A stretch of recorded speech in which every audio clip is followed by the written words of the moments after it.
Hi, greetings from West Palm Beach. This is Sarah Gilly. So for CPE Phase 2, I really enjoyed working with the social and emotional intelligence table and looking at those skill sets, and it was very easy to come up with scenarios because we see them every day, right? So for the first, self-awareness, I chose self-compassion and gratitude. So I mentioned humility in my phase 1 video and how that has worked to my advantage, being a very humble leader and admitting when I don't know. And on the flip side of humble is the gratitude for people that do know. So just saying out loud to people, I'm so grateful you're here. I'm grateful for the work that you do every day, has really led to a positive work environment. Another thing for self-awareness has been self-compassion for me. So I started a new role in the administrative space, not really knowing what I was doing. So learning all of that on the fly and how I've had to give myself grace that I'm not going to know everything right off the bat. So far, so good.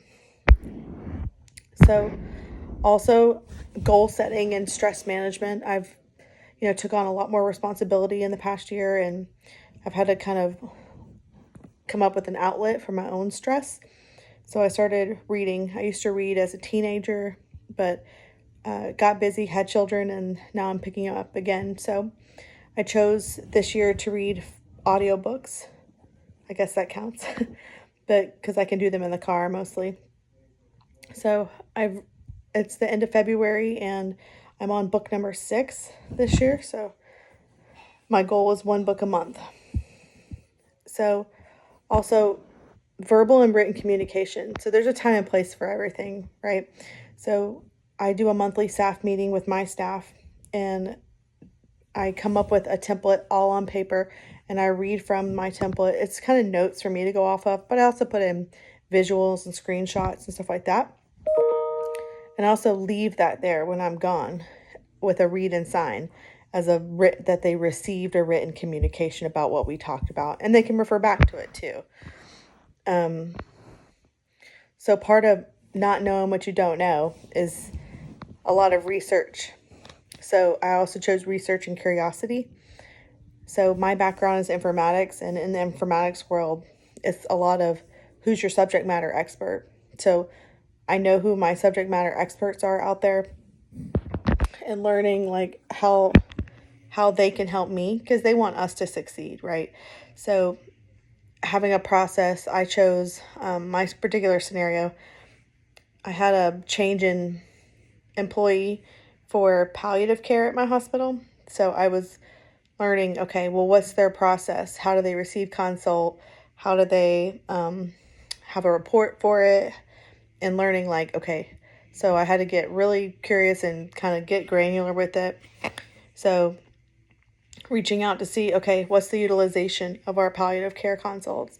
How many people do they see a day? What's the criteria? So, and part of that research is evidence-based practice, right? Of who really is a good candidate for that. And my last scenarios under social awareness is empathy and perspective taking. So empathy may not sound very technical, but in my particular scenario, my hospital is under a lot of construction. And part of that construction is doing water tie-ins and electrical tie-ins, and they do those at night. And part of that is having a shutdown, usually of a whole tower. So with that, you have to think outside the box. So I'm a nurse, so that my one-track mind is that I need to take care of my inpatient units. So they'll get water and, use red outlets and that stuff, and I think I'm done. But that's not it. So you think, okay, who's affected in this whole tower? So in my particular scenario, the lab was affected by this tower. And I'm like, well, what would they need water for? So my boss has good experience with this and set a subcommittee for it. And when we sat down with all the people that could potentially be affected, one of her machines that's new uses 400 gallons of water an hour.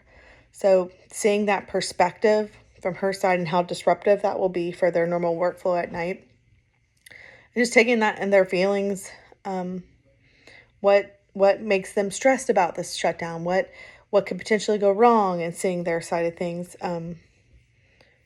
is something I've had to learn. But my boss is very good at that and saying, okay, we need a meeting after the meeting to talk about this shutdown and see what how we can help and how we can support. So thank you. Looking forward to seeing others.